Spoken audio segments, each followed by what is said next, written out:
Okay, so number 1 on the review says determine the intervals on which the function is increasing, decreasing, and constant. So I'm going to start with increasing. Increasing is just where it goes uphill. So it's going uphill here and it's going uphill there. And for increasing, since there's 2 separate intervals, just separate them with a comma. Remember that you're going to read off the x-axis, and so looking at this, it goes from here to here. That's -2 to 0, but don't include the -2 and 0. From -2 to 0, it is increasing. When you're at the -2 and you're at the 0, it's either just starting to increase or just ending increasing, so you don't include that. And then put a comma, and there's another interval that it is also increasing on, and that is from here to here. All right, and that goes from 3 to 5. All right, so that's increasing. Next is decreasing. There's only one place that it's decreasing, and it's right here.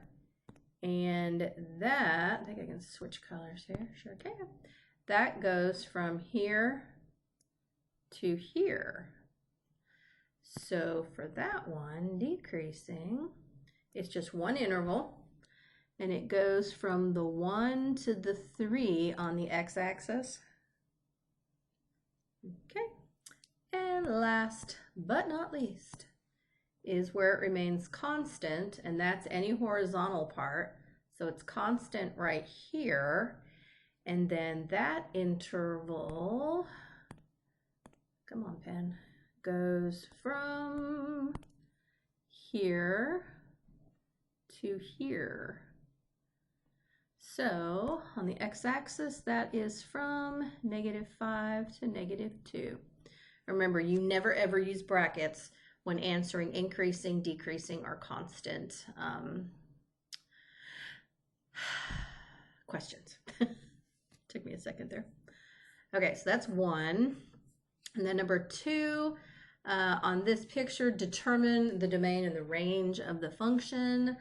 Okay, so we'll start with the domain. The domain is how this thing spreads out over the x-axis. And it starts here on the x-axis and goes to here on the x-axis. So for domain, we are looking at, now in domain and range, you do use brackets. We are starting at 0 on the x-axis. That's this point right here. And it's a solid dot, so it's including that point. And then we're ending this point, which is at 12 on the x-axis, and it's another solid dot, so we're including that. And then we're going to go to the range, okay? And so for our answer on range, range is how it goes from bottom to top of the graph. So the bottommost point is right here, and the topmost point is right there. So again, that's, use a red pen here. That's, this point is the lowest point, and this point is the highest point. That's at 1 and at 6. So it goes from 1 to 6 on the y for the range. All right, number 3, for the piecewise function, find the specified value. Okay, for this first one, we're looking for any x's that are less than 7. For the next one, you're looking for any x's that are between 7 and 9 and include 7 or 9. And the last one, we want any x's that are greater than 9. And so when I look at the first one, it says find f of -7. -7 falls within the pink range. Negative 7 is less than 7.